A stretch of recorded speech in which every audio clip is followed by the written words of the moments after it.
আইনাল মুতাহাব্বানি ফিল্লাহ, ওই মানুষগুলো কোথায় যারা একে অপরকে আল্লাহর জন্য মুহাব্বত করত, আল্লাহর জন্য ভালোবাসত।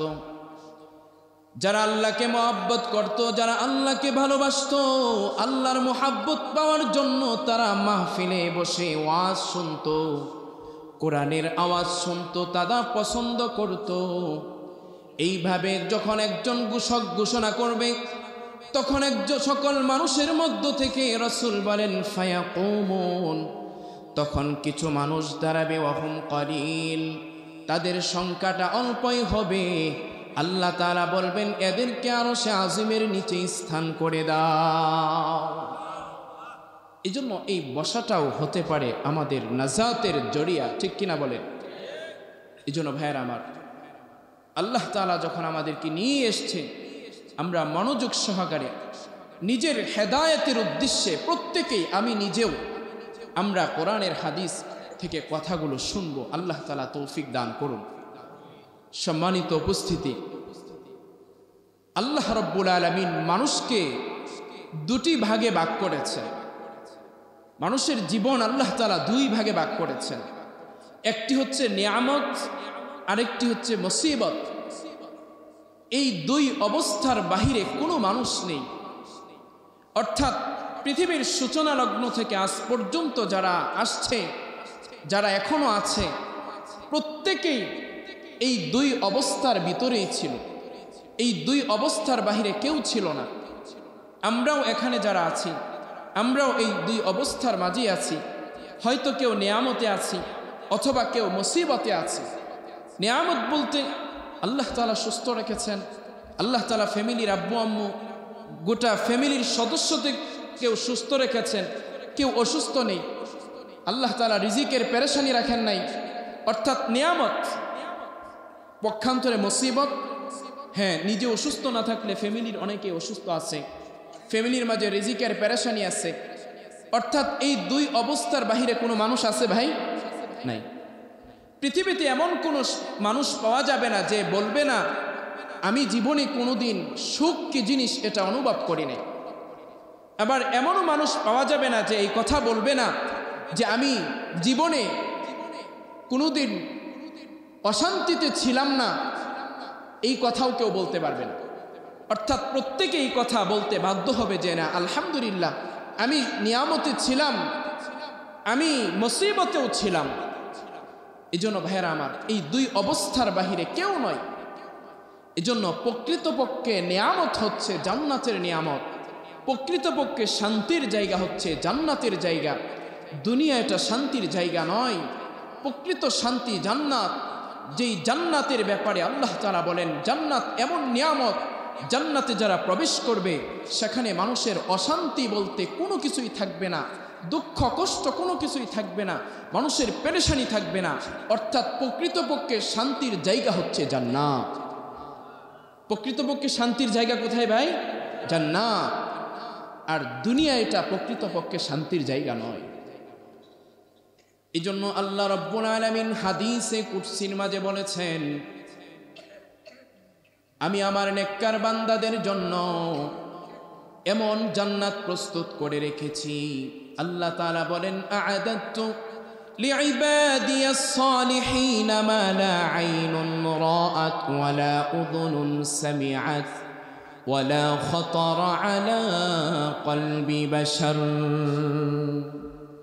আল্লাহ রাব্বুল আলামিন বলেন আমি আমার নেককার বান্দাদের জন্য এমন নিয়ামত জান্নাতে প্রস্তুত করে রেখেছি, যেই নিয়ামত আমার কোনো বান্দা দুনিয়াতে কোনোদিন তার চোখ কোনোদিন দেখে নাই, কোনো বান্দার কোনো চোখ দেখে নাই, কোনো বান্দা কোনোদিন কান দিয়েও শুনে নাই, কোনো বান্দা কোনোদিন এই কথা কল্পনাও করে নাই।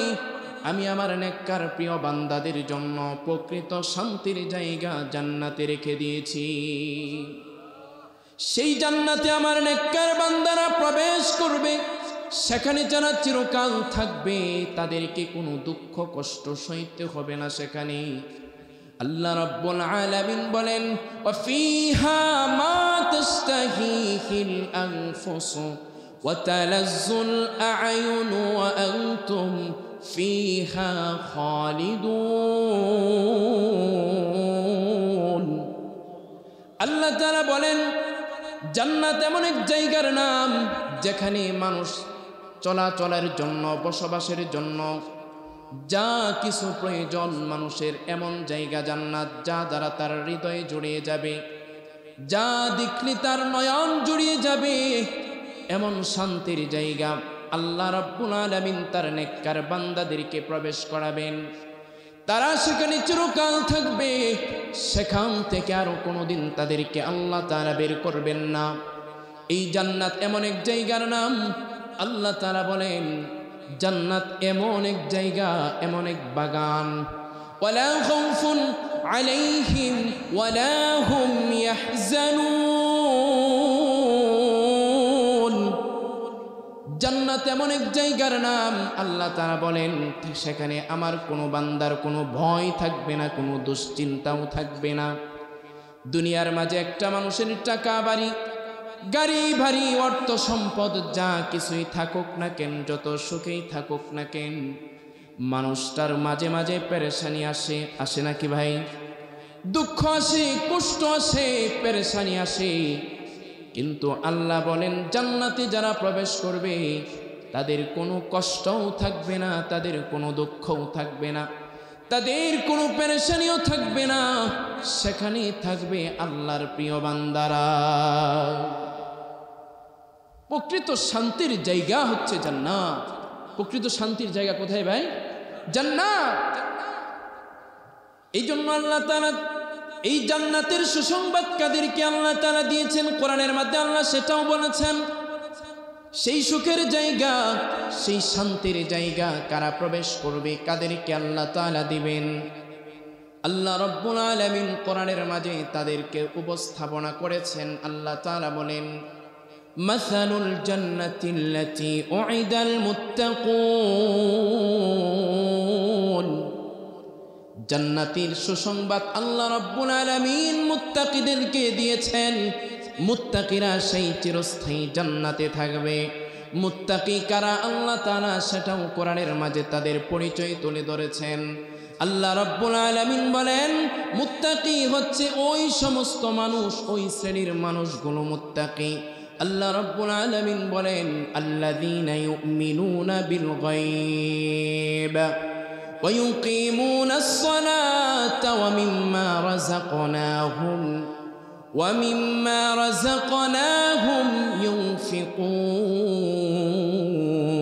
ইউনফিকুন। আল্লাহ রাব্বুল আলামিন মুত্তাকিদের পরিচয় তুলে ধরে বলেন মুত্তাকি হচ্ছে তারা যারা অদৃশ্য বিষয়ের উপর বিশ্বাস স্থাপন করে, ওয়া ইউকিমুনাস সালাহ, এবং যারা নামাজ কায়েম করে তারাই হচ্ছে মুত্তাকি। আর তাদেরকে আল্লাহ তাআলা চিরস্থায়ী জান্নাতে প্রবেশ করাবেন। এই জন্য ভাইয়েরা আমার, এই নামাজ এত গুরুত্বপূর্ণ একটা ইবাদত। নামাজ মানুষকে জাহান্নামে নিয়ে যাবে, নামাজ মানুষকে জান্নাতে নিয়ে যাবে।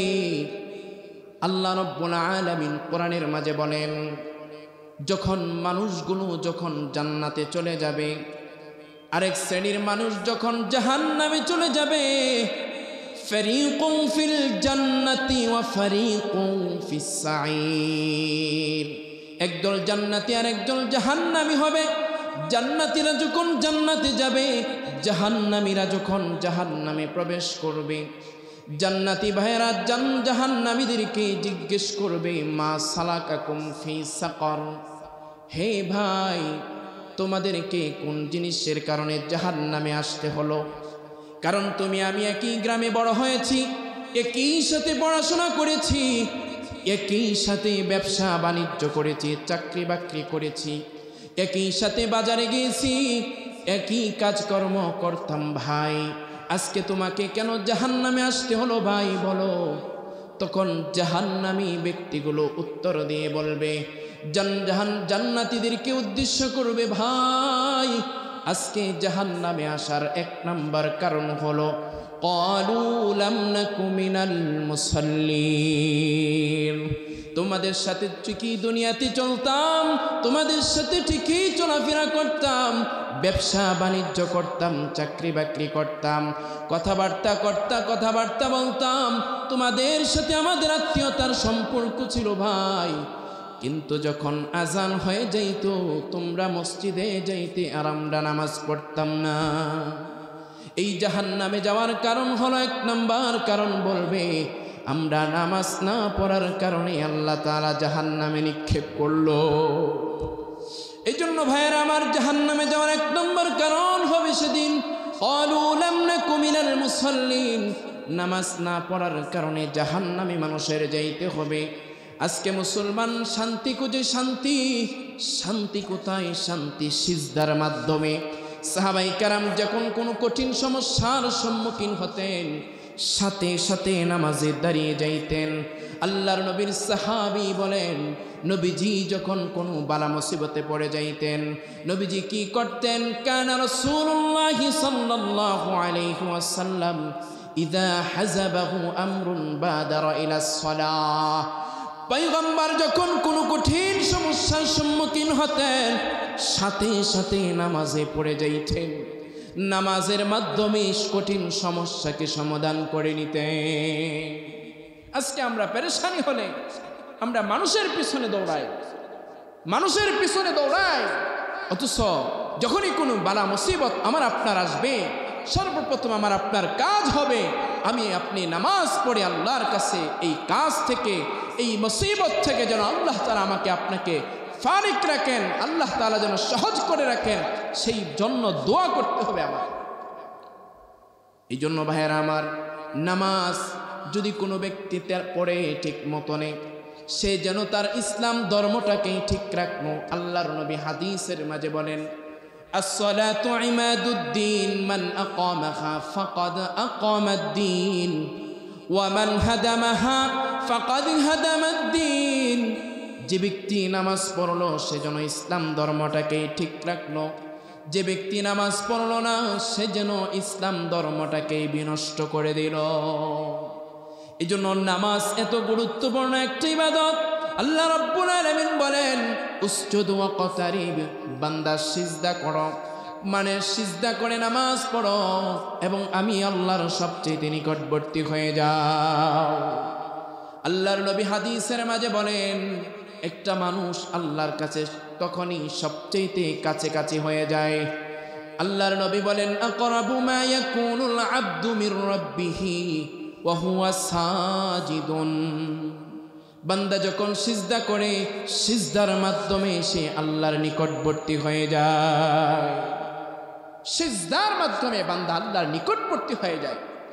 এই জন্য ভাইয়েরা আমার, ফেরেশতারা যখন জাহান্নামীদেরকে জাহান্নামে নিক্ষেপ করবে, জাহান্নামীদের প্রথম জাহান্নামে যাওয়ার কারণ বলবে ক্বালু লাম নাকু মিনাল মুসাল্লিন, নামাজ না পড়ার কারণে জাহান্নামে আমাদেরকে নিক্ষেপ করা হয়েছে। 2 নম্বর কারণ বলবে ক্বালু লাম নাকু মিনাল মুসাল্লিন ওয়া লাম নাকু নুতঈমুল মিসকিন। আমরা জাহান্নামে আসার 2 নম্বর কারণ হলো আমরা অভাবীদেরকে খাবার খাওয়াইতাম না, গরিবদেরকে আমরা সাহায্য করতাম না, ইতিমদেরকে আমরা সহযোগিতা করতাম না। এই কাজ না করার কারণে আজকে আমরা জাহান্নামে আমাদেরকে নিক্ষেপ করা হয়েছে। ওয়া কুন্না নুকাযযিবু বিয়াউমিদ্দিন হাত্তা আতানাল ইয়াকিন। এরপরে জাহান্নামীরা বলবে, জাহান্নামে আসার কারণ হলো আমরা যারা ইসলামের আলোচনা করত, ইসলামের আলোচকদের আমরা সমালোচনা করতাম এবং আমরা আখিরাতকে অবিশ্বাস করতাম, কিয়ামতকে আমরা অবিশ্বাস করতাম, মৃত্যুবরণ করতে হবে এটা আমরা অবিশ্বাস করতাম, আমরা এগুলো কোনো মনেই করতাম না। এখন আমাদের মৃত্যু চলে আসছে, এইভাবে জাহান্নামীরা তখন তাদের জাহান্নামে যাওয়ার কারণ বর্ণনা করবে। ভাই, জাহান্নাম কেমন এক ভয়ঙ্কর জায়গার নাম, জাহান্নাম এক ভয়ঙ্কর জায়গার নাম। সেই জাহান্নামে কাদেরকে নিক্ষেপ করা হবে সেটাও আল্লাহ তাআলা কোরআনের মাঝে সুসংবাদ দিয়ে বলেছেন, ওয়াল্লাযীনা কাফারু লাহুম নারু জাহান্নাম। জাহান্নামের সুসংবাদ হচ্ছে তাদের জন্য, যারা কাফের তাদের জন্য জাহান্নামের সুসংবাদ, তারাই জাহান্নামে যাবে। আর জাহান্নামের আযাব কেমন ভয়ঙ্কর হবে ভাই, হাদিসের মাঝে আসছে যখন জাহান্নামীদেরকে জাহান্নামের পানি যখন তার শরীরের মাঝে লেগে দেওয়া হবে, ঢেলে দেওয়া হবে, সেই পানির কেমন প্রভাব হবে। জাহান্নামের এক বালতি পানি যদি দুনিয়ার কোনো সমুদ্রের মাঝে ফেলে দেওয়া হয়, ওই সমরকম দুনিয়ার 7 সমুদ্রের পানি জাহান্নামের এক বালতি পানি ফেলার কারণে টকবক করতে থাকবে। এরকম জাহান্নামীদের মাথার মাঝে এরকম পানি নিক্ষেপ করা হবে, পানি ঢেলে দেওয়া হবে। জাহান্নামীদেরকে এমন হাতুড়ি দিয়ে পিটানো হবে, যেই জাহান্নামের হাতুড়ির ওজন কেমন হবে ভাই, ওই হাতুড়ি যদি দুনিয়ার জিন ইনসান সকলেই মিলে যদি ওই হাতুড়ি তুলতে চায়, এই হাতুড়ি কখনোই তুলতে পারবে না জমিন থেকে। এমন হাতুড়ি দিয়ে জাহান্নামীদেরকে আঘাত করা হবে। জাহান্নামের সাপ কেমন হবে? জাহান্নামের সাপ এমন আকৃতি হবে যে একটা সাপের আকৃতি হবে, উটের মতো সাপ আকৃতি ধারণ করবে। জাহান্নামের বিচ্ছু কেমন হবে? জাহান্নামের বিচ্ছুগুলোর আকৃতি হবে খচ্চরের মতো। ওই সাপ এবং বিচ্ছু মানুষকে যদি একবার আঘাত করে 40 বছর পর্যন্ত এর বিষ প্রতিক্রিয়া থাকবে। ওই জাহান্নামী যাবে কারা? যারা নামাজ পড়বে না, যারা অভাবীদেরকে সাহায্য করবে না, যারা এতিমকে সহযোগিতা করবে না, যারা গরিব অসহায়দেরকে নিজেদের সম্পদ থেকে যাকাত ফিতরা এগুলো পরিপূর্ণ আদায় করে দিবে না। এই জন্য ভাইয়েরা আমার, সেই জান্নাতে আমরা সকলেই যেতে চাই। জাহান্নাম থেকে আমরা সকলেই মুক্তি চাই, ঠিক কিনা ভাই? জাহান্নাম থেকে মুক্তি চাইতে হলে জাহান্নাম থেকে মুক্তি পাওয়ার কাজ আমাদের করতে হবে। কি সেই কাজ আমাদের করতে হবে? আল্লাহ তাআলা যে কোরআন নাজিল করেছেন সেই কোরআন আমাদের তেলাওয়াত করতে হবে। যারা এই কোরআনের সাথে সম্পর্ক গড়ে তুলবে, যারা এই কোরআনকে সিনার সাথে লাগাবে, তাদের মর্যাদা আল্লাহ তাআলা দুনিয়াতেও বাড়িয়ে দিবেন। আল্লাহ রাব্বুল আলামিন মৃত্যুবরণ করার সাথে সাথে জান্নাতে প্রবেশ করাবে। এই জন্য সেই কোরআন কেমন এক কোরআন, এই কোরআন যার সাথে সম্পর্ক হয়েছে তার দাম বেড়ে গেছে। কোরআন যখন পাহাড়ের উপর নাজিল হয়েছে ওই পাহাড়ের দাম বেড়ে গেছে। কোরআন যখন কোনো শহরের উপর নাজিল হয়েছে ওই শহরের মর্যাদা বেড়ে গেছে। কোরআন যখন কোনো মানুষের সিনার উপর বসে গেছে ওই মানুষের সিনাটার দাম আল্লাহ তাআলা বাড়িয়ে দিয়েছে। কোরআন যখন কোনো ফেরেশতার মাধ্যমে আল্লাহ তাআলা দুনিয়ার মাঝে নাজিল করেছেন ওই ফেরেশতার দাম সমস্ত ফেরেশতাদের চাইতে আল্লাহ তাআলা বাড়িয়ে দিয়েছে। সবচাইতে মর্যাদা সম্পন্ন ফেরেশতা হযরত জিবরাইল আমিন। এই জিবরাইল আমিন সমস্ত ফেরেশতাদের মধ্যে তার মর্যাদা, তার শ্রেষ্ঠত্ব অনেক বেশি। এই বেশি হওয়ার কারণ হলো কি ভাই? কারণ জিবরাইলের মাধ্যমে আল্লাহ রাব্বুল আলামিন দুনিয়াতে কোরআন নাজিল করেছেন তার হাবিবের উপর। জিবরাইলের সাথে কোরআনের সম্পর্ক থাকার কারণে সমস্ত ফেরেশতাদের চাইতে তার মর্যাদা বাড়িয়ে দিয়েছেন। আমার আপনার নবী মুহাম্মদুর রাসূলুল্লাহ সাল্লাল্লাহু আলাইহি ওয়াসাল্লামের উপর কোরআন নাজিল করা হয়েছে। এই কোরআন তার উপর নাজিল হয়েছে, এজন্য আমার আপনার নবীর মর্যাদা সমস্ত নবীর চাইতে আল্লাহ তাআলা বেশি করে দিয়েছেন। এই শ্রেষ্ঠত্বের কারণ হলো কি? এই শ্রেষ্ঠত্বের কারণ হলো কোরআন। এই শ্রেষ্ঠত্বের কারণ হচ্ছে কোরআন। আজও যদি কোনো মানুষের সাথে কোরআন সম্পর্ক গড়ে তোলে, কোরআনের সাথে কোনো মানুষ সম্পর্ক গড়ে তোলে, কোরআন যদি তেলাওয়াত করে, কোরআন মুখস্থ করে, কোরআন অনুযায়ী নিজের জীবন পরিচালিত করে, আল্লাহ রাব্বুল আলামিন তার মর্যাদা কেমন করে দিবেন। হাদিসের মাঝে আল্লাহর নবী বলেন, ইয়াকালু লিসাহিবিল কুরআন ইকরা ওয়ারতাকি ওয়ারাত্তিল কামা কুনতা তুরাত্তিলু ফিদ দুনিয়া ফাইন্না মানজিলাকা ইনদা আখিরি আয়াতিন তাকরাউহা। যারা দুনিয়াতে কোরআন পড়বে, যারা কোরআন সিনার সাথে লাগাবে, যারা কোরআন হিফজ করবে, মুখস্থ যারা করবে, তাদেরকে কিয়ামতের কঠিন মুসিবতের দিন আল্লাহ রাব্বুল আলামিন তাদেরকে ডাকবেন, হে কোরআন তেলাওয়াতকারী আসো, হে দোয়াখোলা গুলিস্তান হাফিজিয়া মাদ্রাসার ছাত্র, তুমি অনেক কষ্ট করে কোরআন তেলাওয়াত করতে রাতের বেলায় ভোর বেলায় কোরআন তেলাওয়াত করতে উঠে আল্লাহর সন্তুষ্টির জন্য তুমি ওই সেইভাবে দুনিয়াতে যেরকম তেলাওয়াত করতে সেইভাবে তুমি আজকে তেলাওয়াত করতে থাকো। ইকালু লিসাহিবিল কোরআন, সেইভাবে তুমি কোরআন ওয়ালাদেরকে আল্লাহ তাআলা ডাকবেন এবং বলবেন ইকরা, তেলাওয়াত করতে থাকো।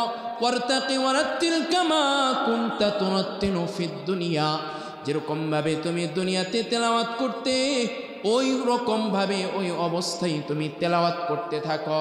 আর তুমি চড়তে থাকো, উঠতে থাকো, তোমার তেলাওয়াত যেখানে শেষ হয়ে যাবে আল্লাহর তৈরি জান্নাত তোমার জন্য সেখানে অবস্থান করছে।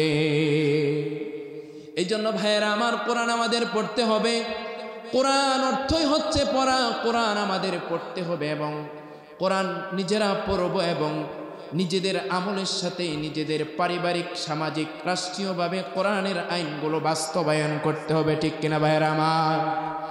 কোরআনের আইনকে বাস্তবায়ন করতে হবে। সেই ফিকির, সেই মেহনত প্রত্যেকের চিন্তা চেতনার মাঝে লালন করতে হবে। এই জন্য এই কোরআন এমন কোরআন, সেদিন যখন কিয়ামতের ময়দানে যেদিন কোরআনের হাফেজকে এইভাবে বলা হবে তুমি পড়তে থাকো আর চড়তে থাকো, সেদিন কোরআনের হাফেজের বাবার মাথার মাঝে এমন এক মুকুট পরানো হবে, যেই মুকুট সকলেই দেখে অস্থির হয়ে যাবে, পেরেশান হয়ে যাবে, বলা বলি করতে থাকবে কি ব্যাপার, সে এত সম্মানের অধিকারী কেমনে হইল, সে এত মর্যাদার অধিকারী কেমনে হইল। সেদিন লোকেরা বলতে থাকবে, ফেরেশতারা বলবে এরা হচ্ছে হাফেজে কোরআনের বাবা। এই জন্য আল্লাহ রব্বুল আলামিন তাদের হাফেজে কোরআনের ছেলের সম্মানার্থে তাদের বাবার পিতামাতার মর্যাদা বাড়িয়ে দিয়েছে।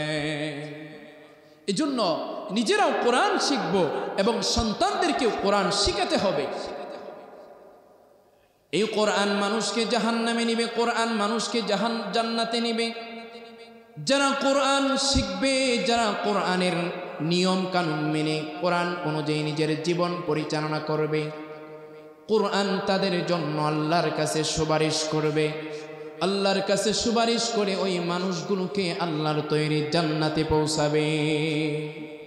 নবীজি হাদিসের মাঝে বলেন, আল কোরআনু শাফিউন মুশাফফাউন ওয়া মাহিল্লুম মুসাদ্দাকুন মান জাআলাহু আমামাহু ক্বাদাহু ইলাল জান্নাহ ওয়া মান জাআলাহু খালফা যহরিহি সাকাতাহু ইলান নার। যারা কোরআন অনুযায়ী নিজের জীবন পরিচালনা করবে, কিয়ামতের কঠিন মুসিবতের দিন কোরআন তাদের ব্যাপারে সুপারিশ করবে আল্লাহর কাছে। আর কোরআনের সুপারিশ এমন শক্তিশালী সুপারিশ, সেদিন কোরআন যা কিছু বলবে আল্লাহ তাআলা সেটাই মেনে নেবেন। আর যে ব্যক্তি জীবন চলার ক্ষেত্রে কোরআন অনুযায়ী নিজের জীবন পরিচালনা করছে, ওই ব্যক্তিকে কোরআন সেদিন টেনে হেসড়ে জান্নাতে নিয়ে যাবে। আর যারা দুনিয়াতে কোরআন পড়ে নাই, কোরআন অনুযায়ী নিজের জীবন পরিচালনা করে নাই, কোরআনকে মানে নাই, মান আমামাহু ক্বাদাহু ইলাল জান্নাহ। আর ওই দিন ওই কিয়ামতের মুসিবতের ওই যারা কোরআন পড়বে না, কোরআন দুনিয়াতে পড়ে নাই, তাদেরকে টেনে হেসড়ে কোরআন তাদেরকে জাহান্নামে নিয়ে যাবে। এই জন্য ভাইয়েরা আমার, এই কোরআন আমাদের পড়া দরকার আছে নাকি? সকলেরই আছে। এই কোরআন আমাদের পড়তে হবে, শিখতে হবে। রাসূল হাদিসের মাঝে বলেছেন, কোনো মানুষ যদি কোরআন না শ্রবণ করে চলে যায়, ওই মানুষটা কিভাবে মারা গেল এটা আমি জানি না। কত বড় কথা, চিন্তা করছেন? যার উসিলায়, যার সুপারিশে আমি আপনি জান্নাতে যাব, ওই মানুষটাই যদি বলেন আমি এই লোক কিভাবে মারা গেল আমি এটা জানি না। এই জন্য ভাইয়ের আমার, সাবধান, সকলেরই কোরআন শিখতে হবে, কোরআন অনুযায়ী নিজেদের শিখার চেষ্টা করতে হবে। হাদিসের মাঝে এমনও আসছে, যখন কোরআন যদি কোনো মানুষ ভুলও তেলাওয়াত করে, আল্লাহ রাব্বুল আলামিন এই ভুল তেলাওয়াত করার কারণে তাকে ডবল নেকি দান করবে। কোন সেই ব্যক্তি, যে ব্যক্তি এই কোরআনের ভালোবাসা, মোহাব্বত অন্তরে লালন করে কোরআন শিখার জন্য চেষ্টা করতে থাকবে আর সে শিখতে পারবে না, তখন আল্লাহ তাআলা তাকে ডবল নেকি দান করবে। এই জন্য ভাইয়েরা আমার, এই কোরআন এমন এক কোরআন, হাদিসের মাঝে আসছে রব্বা কারি ইয়াকরাউল কুরআন ওয়াল কুরআনু ইয়ালআনুহু। বহু কোরআন তেলাওয়াতকারী এমন রয়েছে যারা কোরআন তেলাওয়াত করে অথচ কোরআন তাদেরকে লানত দেয়। কোরআন তেলাওয়াত করতেছে অথচ কোরআনই তাদেরকে অভিশাপ দিচ্ছে, লানত দিচ্ছে। সেটা কোন তো কোরআন তেলাওয়াতকারী যে কোরআন তেলাওয়াত করতেছে নামাজের মাঝে কিন্তু ভুল তেলাওয়াত করতেছে। ভুল তেলাওয়াত করার কারণে কোরআন তাকে লানত দেয়। এই জন্য ভাইয়েরা আমার, কোরআন আমাদের সহি করে শুদ্ধ করে আমাদের শিখতে হবে। এই জন্য নামাজ যেরকম আল্লাহ ফরজ করে দিয়েছেন, নামাজের মাঝে কেরাত পড়াও ফরজ, ঠিক অনুরূপভাবে নামাজের মাঝে যদি কেরাত যদি অশুদ্ধ হয়ে যায়, এই নামাজ তার বাতিল হয়ে যায়। নামাজ বাতিল হওয়ার অন্যতম একটা কারণ হচ্ছে নামাজে অশুদ্ধ তেলাওয়াত করা। চিন্তা করা যায়। আর আমাদের আজকে সূরা ফাতিহার কোরআন তেলাওয়াতের অবস্থা কি আল্লাহই ভালো জানে। এজন্য সকলেই কোরআন শুদ্ধ করে শিখার চেষ্টা করবো তো ইনশাল্লাহ। আল্লাহ তাআলা তৌফিক দান করুন। বলছিলাম আল্লাহ রাব্বুল আলামিন মানুষকে দুই ভাগে ভাগ করেছেন, একটা নিয়ামত আর একটা মুসিবত।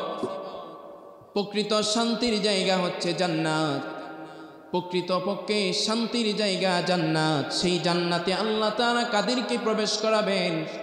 যারা মুত্তাকি, যারা পরহেজগার, যারা তাকওয়াবান, আল্লাহ তাআলা তাদেরকেই জান্নাতে প্রবেশ করাবেন। যারা অন্তরের মধ্যে কোরআনের ভয়, যার অন্তরের মধ্যে হাসরের ভয়, কবরের ভয়, কিয়ামতের ভয় রেখে যারা আল্লাহর দরবারে চোখের পানি ফেলে কান্না করবে, আল্লাহ রাব্বুল আলামিন তাদেরকেই জান্নাতে প্রবেশ করাবেন। আজকে আমাদের অন্তরের মাঝে কবরের কোনো ভয় নাই, হাসরের কোনো ভয় নাই। চলতেছি দুনিয়ার মাঝে, চলতেছি দুনিয়া দুনিয়া দুনিয়া দুনিয়া করতেছি আর চলতেছি। মনে করতেছি কোনো রকম দুনিয়ায় বেঁচে থাকলেই, কোনো রকম ভালো করে চললে, শেষ বয়সে নামাজ পড়ে রোজা রাখবো, আল্লাহর তাসবিহ তাহলিল করব, জান্নাতে চলে যাব। অসম্ভব। যারা সার্টিফিকেট প্রাপ্ত দুনিয়াতেই ছিলেন তাদের অবস্থা কেমন ছিল ভাই? আল্লাহ রাব্বুল আলামিনের পরে যার মর্যাদা সবচেয়ে বেশি, আমার আপনার নবী মুহাম্মদুর রাসূলুল্লাহ সাল্লাল্লাহু আলাইহি ওয়াসাল্লাম, যার মর্যাদা আল্লাহর পরে সবচেয়ে বেশি, সেই পয়গম্বরের কেমন কবরের ভয় ছিল রে ভাই? সেই নবীর কেমন ভয় ছিল কবরের? আল্লাহর নবী যখন কবরের কথা চিন্তা করতেন, হাসরের কথা চিন্তা করতেন, জবান মুবারক দিয়ে বিড়বিড় করে বলতেন, ইয়া লাইতা রব্বু মুহাম্মাদিন লাম ইয়াখলুক মুহাম্মাদা। হাই মুহাম্মাদের পরওয়ারদিগার যদি মুহাম্মদকে সৃষ্টি না করতেন, নবীজি এইভাবে পেরেশান হয়ে যাইতেন, জবান মুবারক দিয়ে কথা বলতে থাকতেন। নবীজির সাহাবী হযরত আবু বকর কেমন মানুষ, যিনি জান্নাতের সার্টিফিকেট প্রাপ্ত একজন সাহাবী। আল্লাহর নবীর পর যার মর্যাদা, আবু বকরের অন্তরের মাঝে কেমন কবরের ভয় ছিল, কেমন জাহান্নামের ভয় ছিল ভাই। হাদিসের মাঝে আসছে, আল্লাহর নবীর সাহাবী হযরত আবু বকর মাঝে মাঝে নির্জনে একা একা বসে, নির্জনে চলে যাইতেন একা একা গিয়ে, দুই হাত উপরের দিকে তুলে আল্লাহর দিকে তাকিয়ে তাকিয়ে কবরের কথা স্মরণ করে চোখের পানি ফেলে আর বলতেন, ইয়া লাইতানি কুনতু আসফুরা। হায় আমি যদি কোনো পাখি হতাম তাহলে তো আমার কোনো আল্লাহর কাছে হিসাব দিতে হতো না। আবার মাঝে মাঝে কখনো আসমানের দিকে তাকিয়ে তাকিয়ে চোখের পানি ফেলে বলতেন, ইয়া লাইতানি কুনতু উগসা, ইয়া লাইতানি কুনতু ওয়ারাকা। হাই আমি যদি গাছের পাতা হতাম, হাই আমি যদি খড়কুটা হতাম, তাহলে তো আমার কোনো দরবারে এলাহির সামনে কোনো হিসাব দিতে হতো না। কবরের ভয়ে এই কথা জবান দিয়ে বলতেন আর চোখের পানি ফেলে কান্না করতেন যিনি জান্নাতের সুসংবাদ প্রাপ্ত সাহাবী। আজকে আমার আপনার ভিতরে কবরের ভয় নাই। নবীজির সাহাবী হযরত আবু বকরের পরে যার মর্যাদা হযরত ওমর কেমন মানুষ, ওমর এমন এক সাহাবী, জান্নাতের সার্টিফিকেট প্রাপ্ত সাহাবীদের মধ্যে একজন ওমর। সেই ওমরের কেমন জাহান্নামের ভয় ছিল, কবরের ভয় ছিল ভাই। ওমর রাদিয়াল্লাহু তাআলা আনহু ফজরের নামাজের ইমামতি করতেছিলেন, এমন সময় এক ইহুদি তাকে আঘাত করছে। আঘাত করার কারণে জমিনের মাঝে পড়ে গেছে, শরীর থেকে রক্ত বের হইতেছে। আরেকজনকে আব্দুর রহমান ইবনে আউফকে তাকে নামাজের সামনে দাঁড় করাইয়া দিলেন। নামাজ সমাপ্ত হয়ে গেল। ওমর বলতেছেন, আমার শরীর থেকে কে রক্ত জড়াইছে? তখন সাহাবীরা বলতেছিল, এক ইহুদি আপনার শরীর থেকে রক্ত জড়াইছে। এই কথা বলে ওমর শুকরিয়া আদায় করে জমিনের মাঝে কপাল লাগিয়ে কান্না শুরু করে দিয়েছেন। ইবনে আব্বাস বলেন, ওমর আপনি এত কান্না করেন কেন? ওমর বলেন, ভাই আমি এই জন্যই কান্না করি, আমার সামনে কবরের রাস্তা আছে, কবরের ভয় হয়, এজন্যই আমি কান্না করতেছি, জানি না আমার কি অবস্থা হবে। ওমর, যার ব্যাপারে আল্লাহর নবী বলেন, লাউ কানা বাদি নাবিয়্যুন লাকানা ওমর, আমার পরে যদি কেউ নবী হওয়ার যোগ্যতা রাখতো, নবী হতো, তাহলে ওমর হয়ে যেত নবী। সেই ওমরের এত জাহান্নামের ভয়, কবরের ভয়। হাদিসের মাঝে আসছে, কানা ফি ওয়াজহিহি খাত্তানি আসওয়াদানি মিনাল বুকা। ওমর রাদিয়াল্লাহু তাআলা আনহু এত পরিমাণে জাহান্নামের ভয়ে কান্না করতেন, কান্না করতে করতে তার চোখের পানি এমন ভাবে পড়তো, যার চোখের পানির কারণে তার চেহারার মাঝে দুটি কালো দাগ পড়ে গেছে ভাই। সেই জান্নাতের সার্টিফিকেট প্রাপ্ত ওমরের এত জাহান্নামের ভয় ছিল। আজকে আমি আপনি কোন হিসাবে আমি আপনি চোখের পানি ফেলে আল্লাহর কাছে কাঁদি না? কে আমাকে বলছে নামাজ না পড়লে শান্তি দিবে? কে আমাকে বলছে নামাজ না পড়লে কবরে আযাব হবে না? ভাই, নামাজ ছাড়া কোনো গতি নাই, কোরআন ছাড়া কোনো গতি নাই, চোখের পানি ছাড়া কোনো গতি নাই, চোখের পানির কোনো বিকল্প, কোনো রাস্তা নাই। জাহান্নামের আগুনের বিকল্প চোখের পানি ছাড়া কোনো রাস্তা নাই। এই জন্য জাহান্নামের আগুনকে নিভাতে যদি চাই, চোখের পানির কোনো বিকল্প নাই। আল্লাহর কাছে, আল্লাহর দরবারে চোখের পানি ফেলে ফেলে কান্না করতে হবে, দোয়া করতে হবে, আল্লাহ আপনি আমাকে ক্ষমা করে দিন। আল্লাহর নবীর সাহাবী হযরত ওসমান, যিনি জান্নাতের সুসংবাদপ্রাপ্ত সাহাবীদের মধ্যে একজন, ওসমান রাদিয়াল্লাহু তাআলা আনহু কবরের পাশে গিয়ে এত পরিমাণে চোখের পানি ফেলাইতেন, চোখের পানি পড়তে পড়তে ওসমানের দাড়ি সব কিছু ভিজে যাইত, অস্থির হয়ে যাইত, কান্না করত। সাহাবীরা জিজ্ঞেস করতো ওসমান, লোকেরা জিজ্ঞেস করতো, ওসমান আপনি এত কেন কান্না করেন? ওসমান রাদিয়াল্লাহু তাআলা আনহু বলতেন, এজন্যই আমি এত কান্না করি, এই যে দেখো আমার সামনে কবর, এই কবরের ব্যাপারে আল্লাহর নবী হাদিসের মাঝে বলেছেন, আল কবরু ইম্মা রাউযাতুম মির রিয়াজিল জান্নাতি ওয়া ইম্মা হুফারাতুম মিন হুফারিন নার। এই কবর কারো জন্য জাহান্নামের গর্তসমূহের মধ্যে গর্ত হয়ে যাবে, আবার এই কবর কারো জন্য জান্নাতের বাগান সমূহের মধ্য থেকে একটি বাগান হয়ে যাবে। আমি জানি না এই কবর আমার সাথে কেমন ব্যবহার করে, এজন্যই আমি এই কবরের ভয়ে এত কান্না করি। এই জন্য ভাইয়েরা আমার, যেই ওসমানের ব্যাপারে আল্লাহর নবী নিজেই দোয়া করেছেন, ইয়া রহমানু সাহিলিল হিসাব আলাল উসমান, আয় আল্লাহ আপনি ওসমানের হিসাবকে সহজ করে দিয়েন। যেই ওসমানের ব্যাপারে নবীজি নিজেই দোয়া করেছেন, সেই ওসমানের জাহান্নামের এত ভয়। আজকে আমাদের সেই ভয় কোথায় গেল? সেই ভয় কোথায় গেল আমাদের?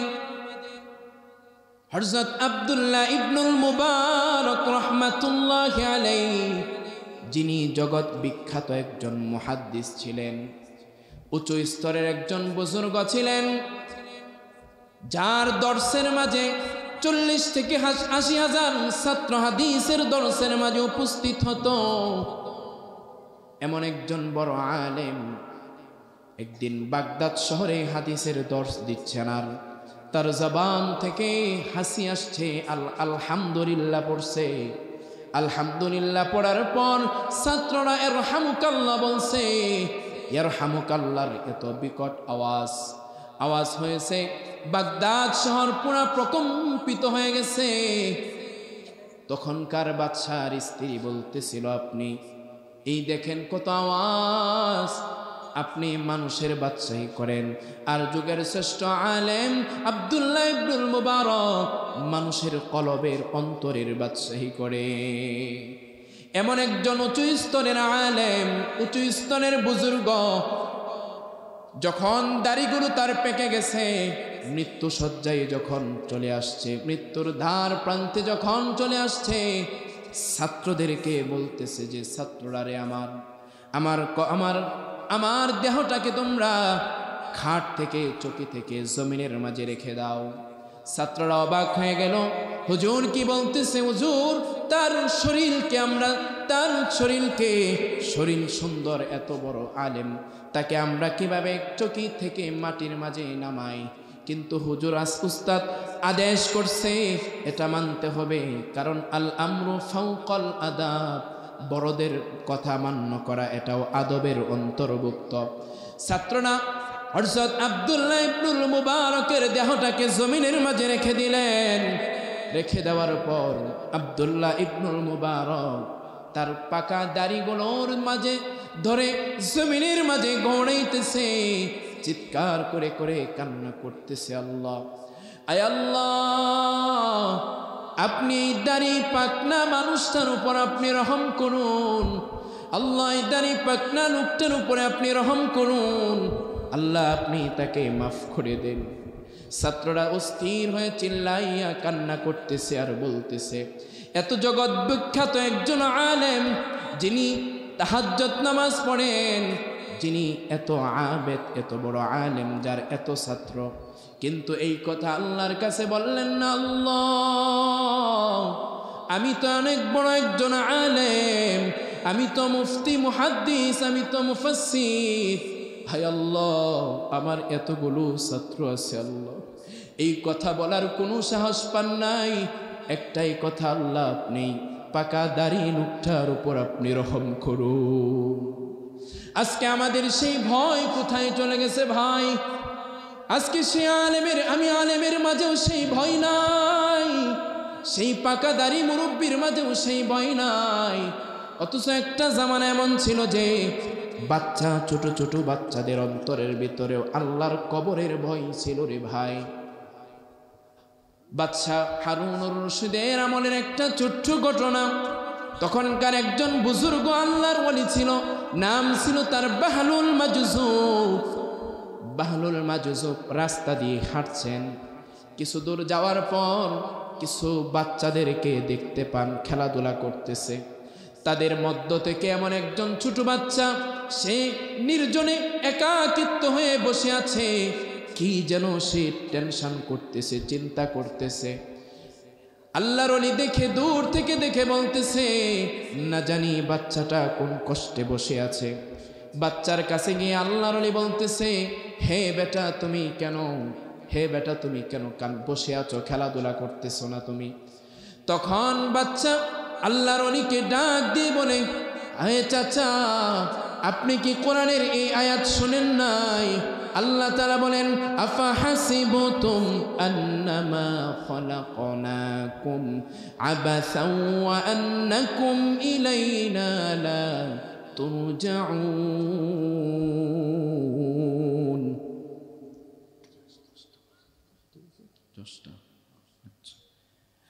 আল্লাহ রাব্বুল আলামিন ওই বাচ্চা বলতেছে, হে চাচা, আপনি কি এই ছোট বাচ্চার আপনি কি কোরআনের এই আয়াত শুনেন নাই? আফা হাসিবতুম আন্নামা খালাকনাকুম আবাসা ওয়া আন্নাকুম ইলাইনা লা তুরজাউন। আল্লাহ তাআলা বলেন, তোমরা কি মনে করেছিলে যে তোমাদেরকে আমি অনর্থক সৃষ্টি করেছি, তোমরা আমার কাছে ফিরে আসবে না? এই কথা যখন শিশু বাচ্চা বলতেছে, আল্লাহর ওলি ডাক দিয়ে বলে, তুমি তো ছোট মানুষ, তোমার ভিতরে এত কিসের ভয়? বাচ্চা তখন আল্লাহর ওলিকে জবাব দিয়ে বলতিস, চাচা আমার এই জন্যই ভয় হয়, আমি যখন বাড়িতে দেখি আমার মা যখন রান্না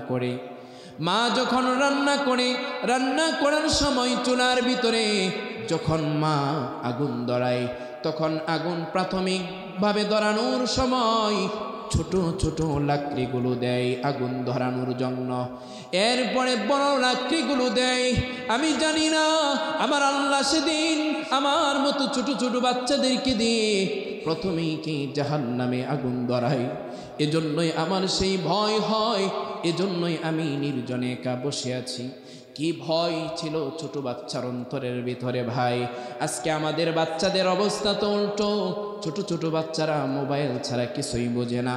মোবাইল নামক ক্যান্সার দিয়ে অসংখ্য মা বাবা বাচ্চাদেরকে ধ্বংস করে দিচ্ছে। মানুষের ক্যান্সার হয়, ক্যান্সারের চিকিৎসা, উন্নত চিকিৎসা আছে, অনেক টাকা পয়সা ব্যয়বহুল টাকা পয়সা খরচ করলে ভালো হওয়ার সম্ভাবনা আছে। কিন্তু যেই ফ্যামিলির মাঝে, যেই বাচ্চাদের হাতে মোবাইল নামক ভাইরাস, ক্যান্সার নামক ভাইরাস যেই বাচ্চাদের হাতে তুলে যাবে, এই বাচ্চার ক্যান্সার ভালো হওয়ার কোনো সম্ভাবনা নাই। এজন্য ভাইয়েরা আমাদের পরিবার তালিমের অন্তর্ভুক্ত করতে হবে, রাসূলের তালিম দিতে হবে। নবীজি কিভাবে তার বাচ্চাদেরকে তালিম দিয়েছেন, তার মেয়েদেরকে কিভাবে তালিম দিয়েছেন, সেই তালিম আমার আপনার দিতে হবে। আমি আপনিও যদি আমার কন্যা মেয়েকে যদি সেই তালিম দেই, গোটা সমাজ, গোটা পরিবার, গোটা সমাজ ব্যবস্থা সব কিছু পরিবর্তন হয়ে যাবে। নবীজির মেয়ে ফাতেমা রাদিয়াল্লাহু তাআলা আনহা, হযরত আলী রাদিয়াল্লাহু তাআলা আনহুর স্ত্রী ফাতেমা রাদিয়াল্লাহু তাআলা আনহা, আলী রাদিয়াল্লাহু তাআলা আনহু যখনই ঘরের মাঝে প্রবেশ করতেন, যখনই ডাক দিতেন, সাথে সাথে দরজা খুলে দিতেন। একদিন আলী রাদিয়াল্লাহু তাআলা আনহু বলতেছে, হে ফাতেমা, আমি যখন প্রথম ডাক দেই, ডাক দেওয়ার সাথে সাথে তুমি দরজাটা খুলে দাও। ফাতেমা ডাক দিয়ে বলে, প্রাণীর স্বামী আমার, আমি যখন আপনার ঘরে প্রথম আসি, আমার বাবা আমাকেই শিক্ষা দিয়ে বলেছেন, ফাতেমা, আমার আলী যেন কোনো অবস্থাতেই তোমার কাছ থেকে কোনো রকম কষ্ট না পাই। আমার আলী বাহির থেকে কাজকর্ম করে, দিনই কাজ করে যখন ঘরের ভিতরে প্রবেশ করবে, আমার আলী যেন দুইটা ডাক তোমাকে না দিতে হয়, আমার আলী যেন কোনো রকম কষ্ট না পায়। ও প্রাণের স্বামী আমার, এজন্য আপনি যখন ঘর থেকে বের হয়ে যান, আমি অপেক্ষায় থাকি আপনি কখন ঘরের মাঝে প্রবেশ করবেন, আপনি আমাকে কখন ডাক দিবেন, সেই ডাকের অপেক্ষায় আমি দাঁড়িয়ে থাকি। আমি অপেক্ষায় থাকি আপনি যখন প্রথম নক করেন, মনে হয় দরজার মাঝে আপনি নক করছেন না, আপনি মনে হয় আমার পিঠের মাঝে এইভাবে নক করেছেন, এজন্য আমি সাথে সাথে দরজাটা খুলে দেই। এইভাবে মেয়েদেরকে শিক্ষা দিয়েছেন। মেয়ে শিক্ষা পেয়ে সেই স্বামীকে সেই সম্মান করেছেন, স্বামীর ইজ্জত সে রক্ষা করতেন। স্বামীর যেন কোনো ভালোবাসা যেন কোনোভাবেই কমতি না হয়ে যায়, স্বামীর প্রতি যেন কেউ খারাপ ধারণা না করে ফেলে, তার আব্বু আম্মু যেন স্বামীর প্রতি খারাপ ধারণা না রাখে, সেই মেহনত, সেই ফিকির ফাতেমা রাদিয়াল্লাহু তাআলা আনহা করতেন। নবীজির মেয়ে ফাতেমা একদিন বসে বসে নামাজ পড়তেছে। বসে বসে নামাজ পড়ার পর নবীজি ফাতেমাকে বললেন, ফাতেমা মা, তুমি কেন বসে বসে নামাজ পড়তেছো মা? তোমার তো বসে বসে নামাজ পড়ার কোনো জরুরত আমি দেখি না, কোনো উজুর দেখি না। ফাতেমা তখন বাবাকে ডাক দিয়ে বলে, বাবা, আমি এই জন্যই বসে বসে নামাজ পড়তেছি, কারণ আমার পিছনের জামাটা ছিঁড়া বাবা, আমি যদি দাঁড়িয়ে নামাজ পড়ি আপনি দেখবেন, আর হয়তো চিরা জামা দেখে আপনি আমার স্বামীর প্রতি খারাপ ধারণা রাখতে পারেন, আপনি আমার স্বামীর প্রতি কষ্ট নিতে পারেন। এজন্য বাবা আমি দাঁড়াইয়া নামাজ পড়ি নাই, আমার দাঁড়াতে আমার স্বামীর প্রতি আপনি কোনো কষ্ট নেবেন এটা আমি চাই না, এজন্যই আমি বসে বসে নামাজ পড়তেছি। যেমন শিক্ষা বাবা দিছে তেমন শিক্ষা সেই সংসারের মধ্যে সে প্রতিষ্ঠিত করেছে। এজন্য ভাইয়েরা আমার, পর্দার আড়ালের মা বোনরা আমার, আজকে গোটা সমাজ ব্যবস্থা অশান্তির আগুনে ধাউ ধাউ করে জ্বলতেছে। যদি কোনো মানুষ দুনিয়াতে শান্তি যদি পেতে চায়, শান্তি যদি অনুভব করতে চায়, আল্লাহর নবীর সুন্নতের বিকল্প কোনো রাস্তা নাই।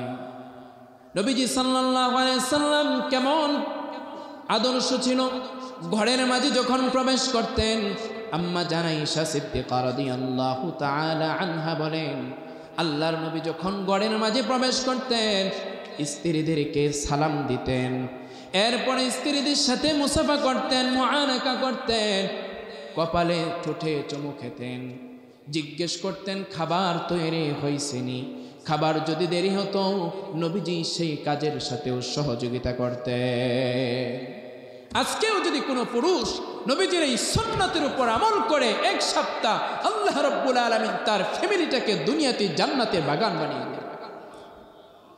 গড়ে পুরুষরা যাই কোনো সালাম দেই না, বলে স্ত্রীকে সালাম এটা কিভাবে দিব, না না না, সালাম যে ব্যক্তি দিবে তারকে আল্লাহ তাআলা ডবল নেকি দান করবেন। সালামের মাধ্যমে আল্লাহ তাআলা ঘরের মাঝে শান্তি বর্ষণ করবেন। যে ব্যক্তি এইভাবে আল্লাহর নবীর সুন্নতের উপর আমল করবে, এইভাবে সুন্নতের উপর পরিবারটাকে চালাবে, আল্লাহ রাব্বুল আলামিন তার ফ্যামিলিটাকে দুনিয়াতে জান্নাতের বাগান বানিয়ে দিবে। এজন্য ভাইয়েরা আমার, ও পর্দার আড়ালের মা, শুধু শুধু একজন পুরুষই পরিবারে শান্তি পরিপূর্ণ আনতে পারে না। একজন পুরুষ পরিমাণে একজন ফ্যামিলির মাঝে যেরকম পুরুষ যেরকম শান্তির জন্য ফিকির করবে, অনুরূপভাবে একজন মেয়েকেও সেই শান্তির ফিকির করবে। আল্লাহর নবী হাদিসের মাঝে বলেন, আল মারআতু ইযা সাল্লাত খামসাহা, কোনো নারী যদি 5 ওয়াক্ত নামাজ ঠিক মতন আদায় করে, অসামাত শাহরাহা, এবং রমজান মাসের রোজা রাখে, ওয়া আহসানাত ফারজাহা, নিজের সতীত্বের হেফাজত করে, ওয়া আতাআত বা'লাহা, এবং স্বামীর আনুগত্য করে, আল্লাহর নবী বলেন, ফালতাদখুল মিন আইয়ি আবওয়াবিল জান্নাতি শাআত, ওই নারী ওই মহিলাটা জান্নাতের যে কোনো দরজা দিয়ে প্রবেশ করতে পারবে। আজকে আমরা, আমাদের মায়েরা, আমাদের বোনেরা, এই গুণটা তাদের ভিতরে পাওয়া যায়। ঠিক মতনে নামাজ পড়ে, রমজানের রোজাও রাখে, এবং নিজের সতীত্বের হেফাজত করে। অনেক বোনেরা আছে পর্দার সাথে চলাফেরা করে, কিন্তু এই গুণটা খুব কম। ও আতাআত বা'লাহা, নিজের স্বামীর আনুগত্য করা, নিজের স্বামীকে সম্মান করা, এই বিষয়টা খুবই কম পাওয়া যায়। এজন্য ভাইয়েরা আমার, পর্দার আড়ালের মায়েরা আমার, আপনি ঠিক মতনে 5 ওয়াক্ত নামাজের গুণ অর্জন করছেন, আপনি রমজানের রোজার গুণ অর্জন করেছেন, আপনি পর্দার গুণ অর্জন করেছেন, কিন্তু আপনার ভিতরে যদি স্বামীর আনুগত্য যদি কোনো ত্রুটি থাকে, আল্লাহর কসম করে বলি, আল্লাহর তৈরি জান্নাতে আপনার সম্ভব হবে না। এজন্য ভাইয়েরা আমার, নিজেদেরকেও পুরুষদের উপর দায়িত্ব আছে। আমার মায়েরা, আমার বোনেরা যেন পর্দার সাথে চলতে পারে, সেই পরিবেশ ঘরের ভিতরে পরিবেশ করে গড়ে তোলা, নিজের পরিবারের মাঝে পর্দার ব্যবস্থা করে দেওয়া। অনেক ফ্যামিলির মানুষ এমন আছে যারা নামাজ পড়ে, রোজা রাখে, সব কিছু করে, কিন্তু পর্দা করতে হবে এটা কিছুই মনে করে না। যার তার সামনে চলে যায়, এটা কখনোই করা যাবে না। কারণ একটা নারীকে যখন একজন পর পুরুষ যখন প্রথমবার যখন তাকাবে, প্রথমবার তাকানোর কারণে, হয়তোবা ভুলের কারণে প্রথমবার তাকালে এটা আল্লাহ তাআলা ক্ষমার দৃষ্টিতে দেখবেন। কিন্তু যখন কোনো মানুষ কোনো নারীর দিকে অন্য চোখে বাঁকা নজরে যখন কোনো মানুষ তাকাবে, প্রতিবার তাকানোর কারণে এক একটা জিনার সম পরিমাণ গুনাহ আল্লাহ তাআলা তার আমলনামার মাঝে দিবেন। নাউজুবিল্লাহ পড়ে।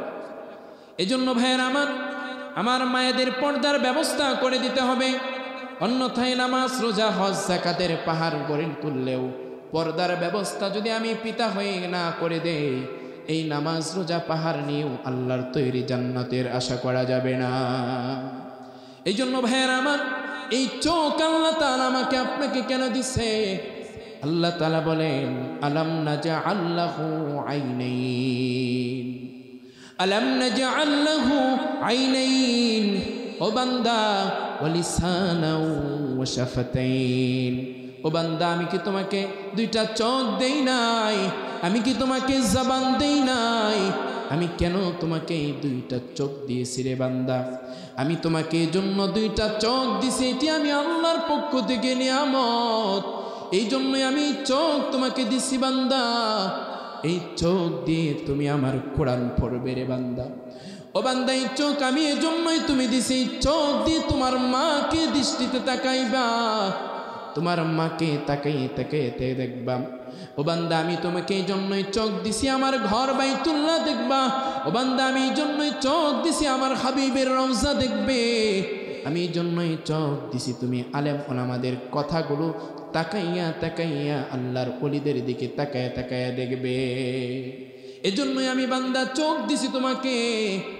আর এই জন্য চোখ দেই নাই, এই চোখ দিয়ে তুমি পর পুরুষের দিকে তাকাবে, বেপরদা নারীদের দিকে তাকাবে। জন্য আমি আল্লাহ তোমাকে চোখ দেই নাই রে বান্দা।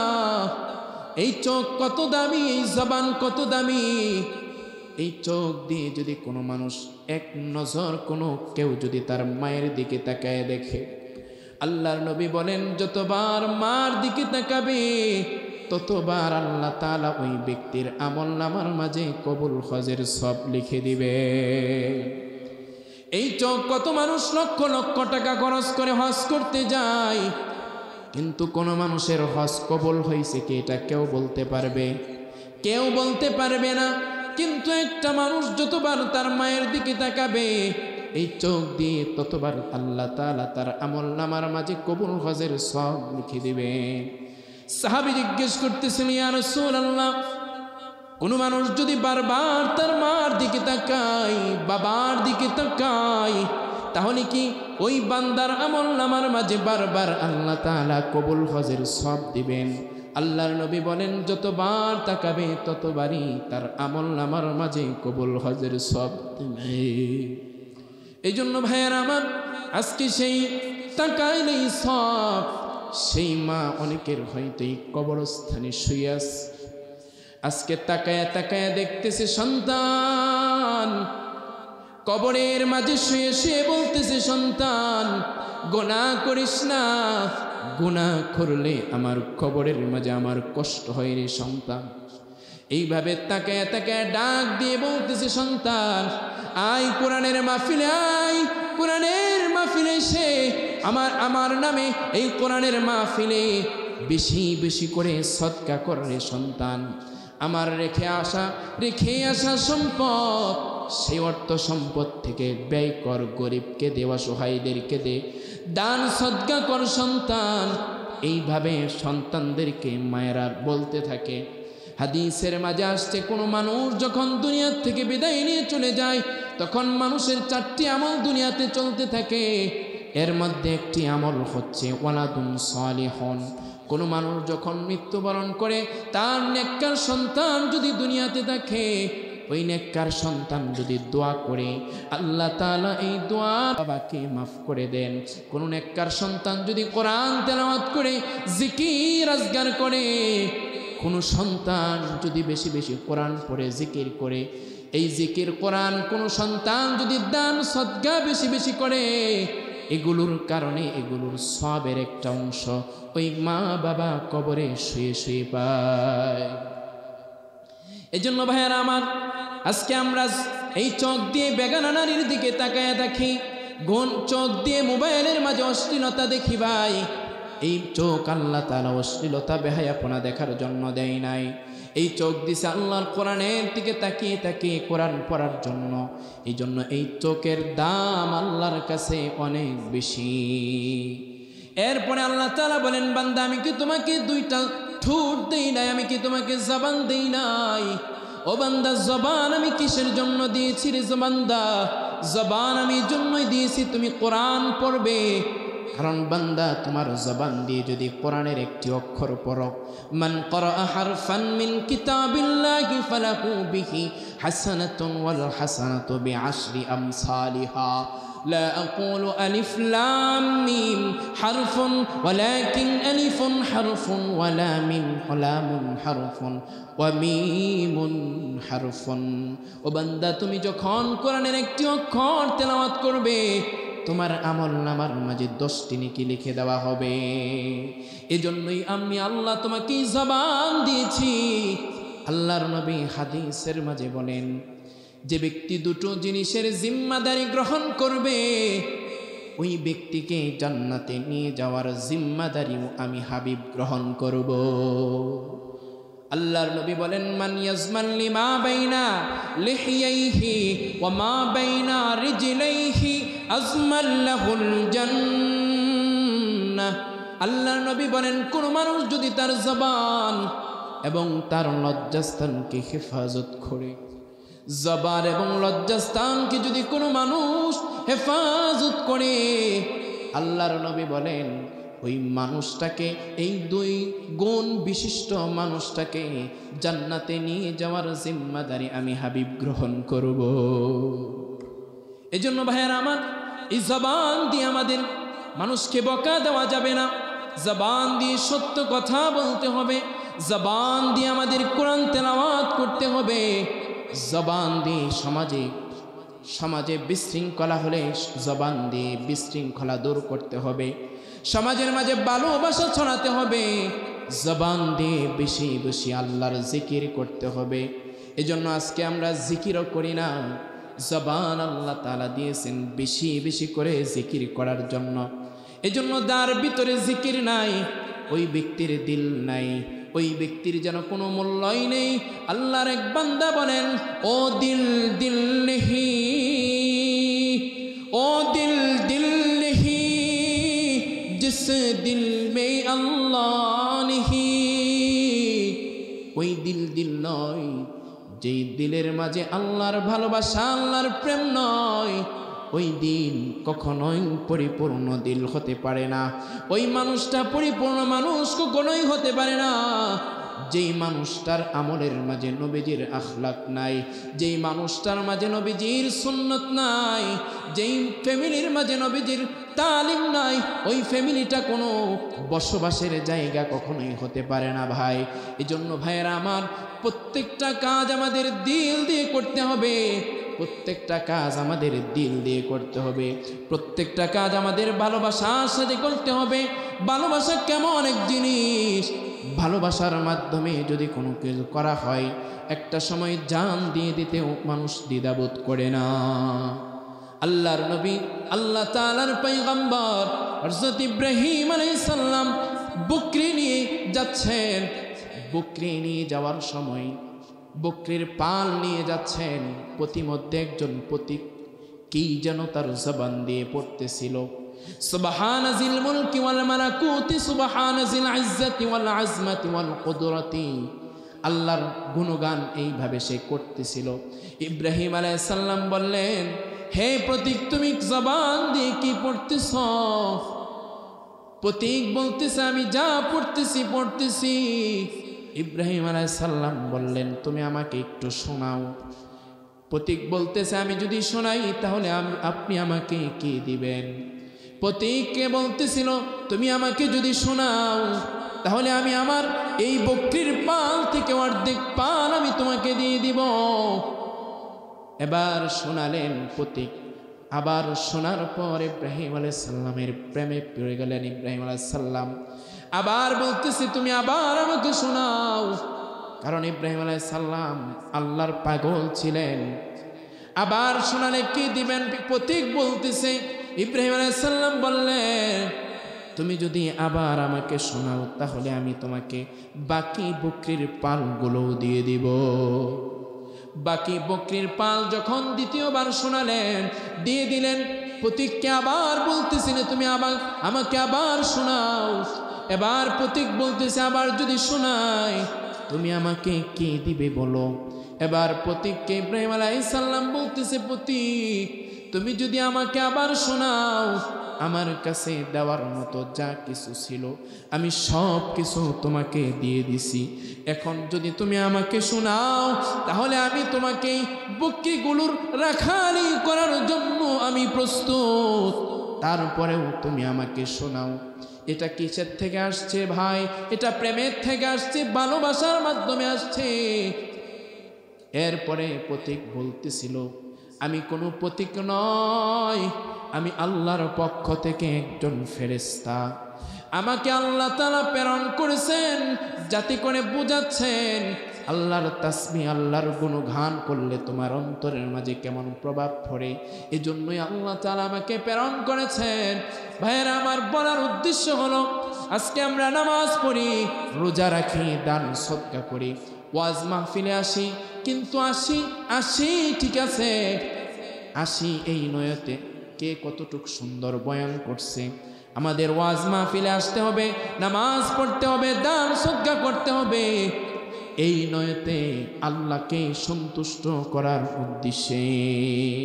প্রত্যেকটা কাজ কাকে খুশি করার উদ্দেশ্যে করতে হবে ভাই? আল্লাহকে খুশি করার জন্য করতে হবে। আল্লাহকে খুশি করার জন্য যদি আমরা একটা সিজদাও দেই, এই সিজদাটাই হতে পারে আমার আপনার নাজাতের জন্য যথেষ্ট। আজকে মানুষ পেরেশান, কিসের পেরেশান? রিজিকের পেরেশান। প্রত্যেকটা মানুষ রিজিকের পেরেশান। অথচ সাহাবায়ে কেরাম যখনই কোনো কঠিন সমস্যার সম্মুখীন হতেন, কিসের মাধ্যমে তারা কঠিন সমস্যার সমাধান করে নিতেন?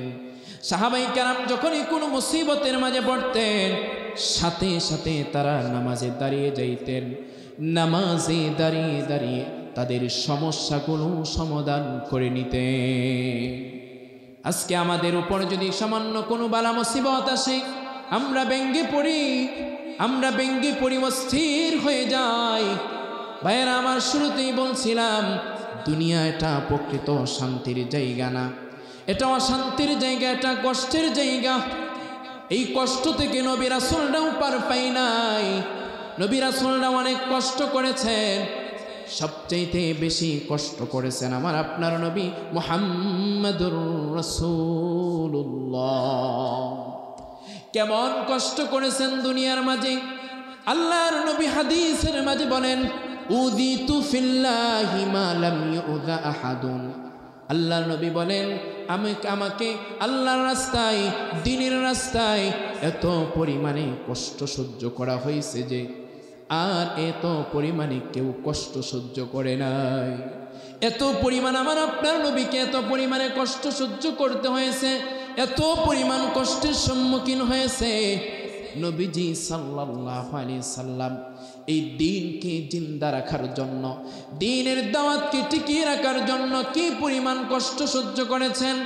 নবীজি যখন কোরআনের দাওয়াত নিয়ে, হাদিসের দাওয়াত নিয়ে যখন তায়েফবাসীর কাছে গেলেন, তায়েফবাসীদেরকে যখন নবীজির দাওয়াত দিতে লাগলেন, তায়েফবাসীরা নবীজির দাওয়াত গ্রহণ করলেন না, কবুল করলেন না। তায়েফবাসীরা নবীজির দাওয়াত কবুল না করে নবীজির উপর আঘাত শুরু করেছিল। তায়েফের দুষ্ট ছেলেদেরকে নবীজির উপর যেন পাথর মারে তারা বলে দিয়েছিল।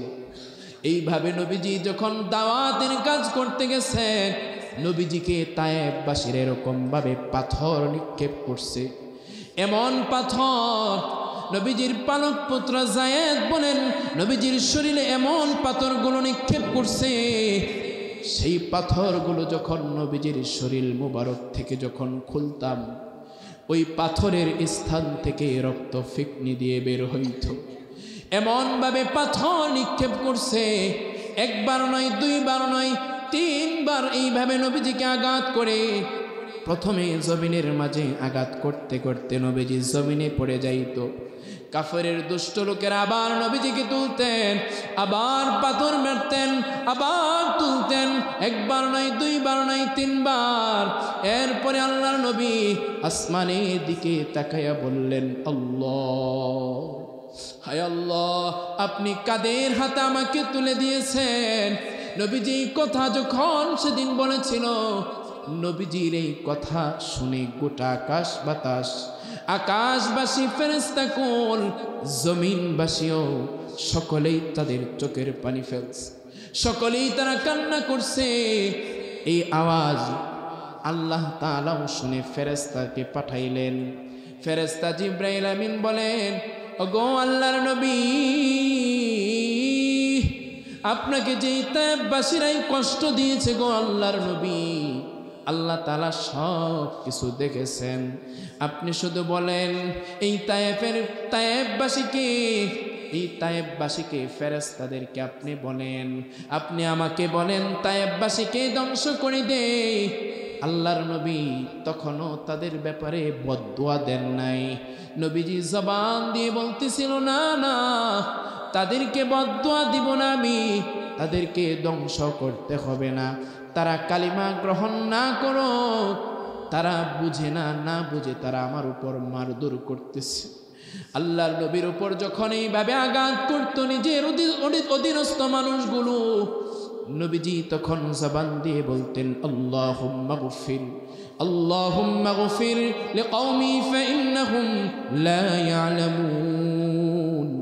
আয় আল্লাহ, আমার কওম, আমার জাতির লোকেরা বুঝে না আল্লাহ, আয় আল্লাহ আপনি তাদেরকে মাফ করে দিন। এইভাবে নিজের অধীনস্থদের উপর কখনো নবীজি রাগ করে নাই, কখনো উল্টো আঘাত করে নাই। আজকে আমাদেরটা ভিন্ন, সামান্য কোনো কিছু বিষয় নিয়ে এলাকার মাঝে পারিবারিকভাবে মারধর, কাটাকাটি, হানাহানি করি, এটা কখনো প্রকৃত মুমিনের আলামত হতে পারে না। এজন্য ভাইয়েরা আমার, বলতেছিলাম, দুনিয়াতে মানুষ দুঃখ কষ্ট নিয়ে মানুষের জীবন যাপন করতে হবে। বালা মুসিবত আল্লাহ তাআলা মানুষকে দেন। কেন মানুষকে বালা মুসিবত আল্লাহ তাআলা দেন? বালা মুসিবতের দেওয়ার অনেকগুলো কারণ আছে। এর মধ্যে অন্যতম একটা কারণ হলো, আল্লাহ যখন কোনো বান্দাকে, তার বান্দার মর্যাদা বৃদ্ধি করতে চান, বান্দাকে আল্লাহর কাছাকাছি নিতে চান, তখন আল্লাহ তাআলা ওই বান্দাকে বালা মুসিবত দেন, যাতে আল্লাহ তাআলা দেখেন আমার বান্দার যে অবস্থা, বান্দা নামাজ পড়ে, রোজা রেখে, হজ করে, যাকাত দিয়ে আমি আল্লাহর সান্নিধ্যে আসতে পারবে না। এজন্য আল্লাহ তাআলা বান্দাকে বালা মুসিবতের মাঝে আবৃত করে দেন। বান্দা যদি তখন ধৈর্য ধারণ করে, আল্লাহ রাব্বুল আলামিন তখন ওই বান্দার মর্যাদা বৃদ্ধি করে দেন। এই জন্য ভাইয়েরা আমার, নবীজি হাদিসের মাঝে বলেন, ইযা আহাব্বাল্লাহু আবদান সাব্বা আলাইহিল বালাআ সাব্বা। আল্লাহ যখন কাউকে ভালোবাসেন, তখন আল্লাহ রাব্বুল আলামিন তাকে বালা মুসিবত দিয়ে আবৃত করে রাখেন। আল্লাহ তাআলা আমাদের প্রত্যেককে বালা মুসিবতে ধৈর্য ধারণ করার তৌফিক দান করুন। যে কথাগুলো বললাম, আল্লাহ তাআলা আমাদের প্রত্যেককে বুঝার, আমল করার